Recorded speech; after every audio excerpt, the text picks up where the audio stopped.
So today we're going to be looking at the painting Memento number 5 and doing a formalist critique. What immediately comes to my mind is the obvious repetition of vertical lines all across the entire painting. And there are also patterns where there's space in between each square, but they obviously form the vertical lines. It almost reminds me of kind of a jail cell sort of thing, as if she's, in the way they curve inward in the middle, brings my focus straight to the central figure. Mm-hmm. For me, I noticed the sense of balance. Even though there's a lot of things going on, the piece still feels balanced. I feel like if you cut it straight down the middle, left and right, you can see like on the right of the image, there's like windows where light is coming in, but also like there's a dark coffee table covering it or almost blocking the windows. And then on the left of the image, it's a darker room, like there's blinds, but there's also a white chair that's kind of blocking the entrance to that room. So I feel like that also contributes to the sense of balance, but in the middle, there's like emphasis on the character because of that too. Mm-hmm. I mean, for me, yeah, the emphasis of the darkness of the skin tone of this individual in the center is so rich and powerful. And I think that's what the painter is alluding to, is like the focus of her. And, you know, it leads me to the text above her that says, remember. And also the glitter, you know, that's on top of the surface, it's all like the composition is all encompassing and it's leading the eye throughout the entire painting so the audience doesn't miss anything. And also with the remember right above the central figure, it leads right into the very pale cloud that's almost white. And it seems to be the lightest part of the entire painting, so it gives that emphasis as well.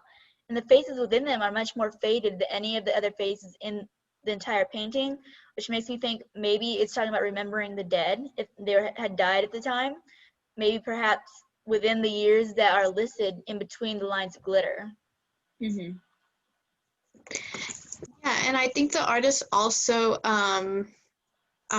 uses like vertical lines to show emphasis on certain, the character and also certain texts that he uses.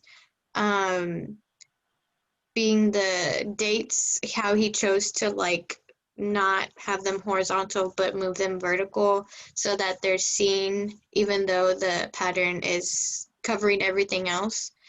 And also the character in the middle, how her face is still seen even with the pattern covering everything else. Mm-hmm. Agreed. It definitely contributes towards her being the focal point of her entire face being seen quite clearly, as well as the curving of the lines solely over her figure. It helps lead your eyes straight towards her.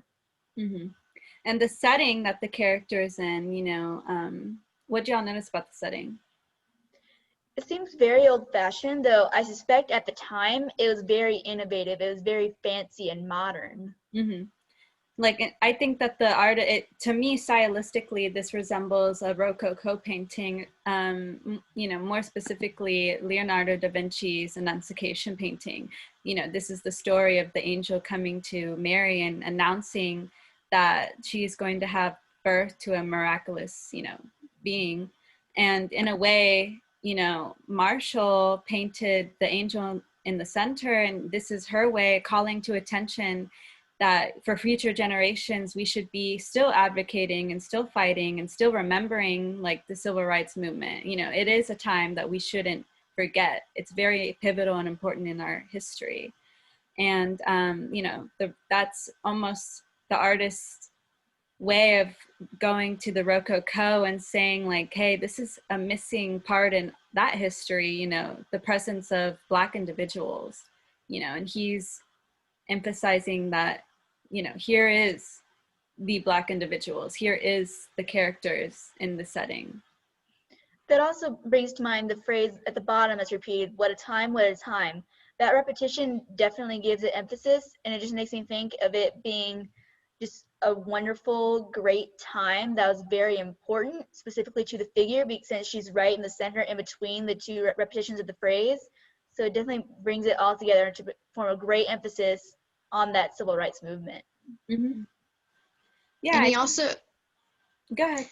And he also, with the what a time, I noticed how, like, he made that text in white on, like, a darker background, and the text, like, remember is, like, dark on a white background.